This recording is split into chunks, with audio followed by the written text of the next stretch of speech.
Hello అండి, నమస్తే అందరికీ. Welcome to our channel. ఇవాళ మనము గుత్తి వంకాయ మసాలా కర్రీ ఎలా చేద్దామో చూసేద్దాం. దానికోసమని ఒక హాఫ్ కేజీ ఫ్రెష్ వంకాయలు తీసుకొని కట్ చేసి పక్కన పెట్టేసుకున్నాను. దీంట్లోకి మసాలా ప్రిపరేషన్ కోసమని పల్లీలు, ఎండు కొబ్బరి తీసుకున్నాను.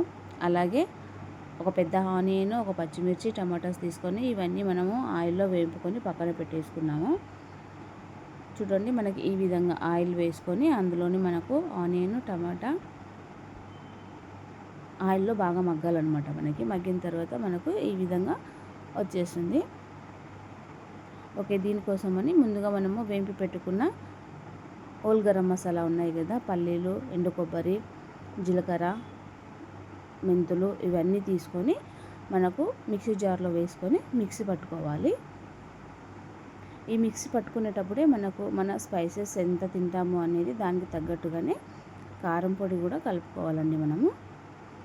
దీనితో పాటు ఇందులోనే మనకు ఇంతకుముందు వేంపి పెట్టుకున్నాం కదా, ఆనియన్, టమాటో, గుప్పెడు కొత్తిమీర, పుదీనా ఇవన్నీ కలిపి కూడా మిక్సీ పట్టేసుకోవాలి. మనకు మెత్తగా పేస్ట్ లాగా మిక్సీ పట్టేసుకుంటే సరిపోతుంది. ఈ విధంగా మనకు పేస్ట్ వచ్చేస్తుందండి. దీన్ని ఒక బౌల్లో తీసుకొని మనం ఇంతకుముందు కట్ చేసుకున్న వంకాయలు ఉన్నాయి కదా, ఈ మసాలా అనేది మొత్తము ఈ వంకాయలలో స్టఫ్ చేసుకోవాలండి. మొత్తం స్టఫ్ చేసుకున్న తర్వాత పక్కన పెట్టేసుకొని మిగిలిన మసాలా ఉంది కదా, తర్వాత మనం కర్రీలో యాడ్ చేసుకోవచ్చు. దానికోసమని స్టవ్ వెలిగించి ఒక బాణీ పెట్టి తగినంత ఆయిల్ వేసి అందులోనే ఆవాలు, జీలకర్ర, పచ్చిమిర్చి, కరివేపాకు, పసుపు, అల్లం పేస్ట్ ఇవన్నీ వేసి మనకు ఆయిల్లో వేపుకోవాలి.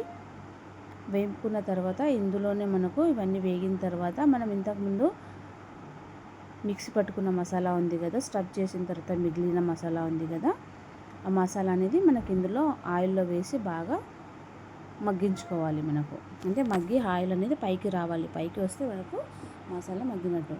మగ్గిన తర్వాత మొత్తము వంకాయలు తీసుకొని ఒకటి యాడ్ చేయాలి. మొత్తం ఒకటేసారి వేసుకుంటే బాగుండదు. ఒకటి వేసి ఒక హాఫ్ అన్ అవర్ మగ్గించుకోవాలండి.